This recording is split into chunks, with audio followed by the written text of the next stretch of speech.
जुमला सामाईन किराम अस्सलामु अलैकुम वरहमतुल्लाहि वबरकातुहू। हज़रात, आज का सवाल ये है कि क्या छींक आना बुरा शगुन है?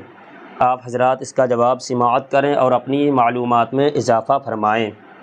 बाज़ लोग छींक को बदफाली ख़याल करते हैं, यानी इससे बुरा शगुन निकालते हैं। मसलन किसी काम के लिए कोई जा रहा है और किसी को छींक आ गई तो समझते हैं वो काम अंजाम नहीं पाएगा, यानी वह काम पूरा नहीं होगा।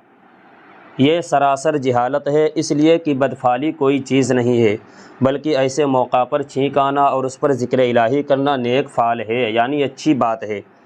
ऐसा ही हुज़ूर सदरुल शरिया बदरुत तरीक़ा हज़रत अल्लामा मुफ्ती मोहम्मद अमजद अली आज़मी अलैहिर्रहमा ने बहार शरीअत हिस्सा 16 में तहरीर फरमाया है। वल्लाहु तआला आलमु बिस्सवाब।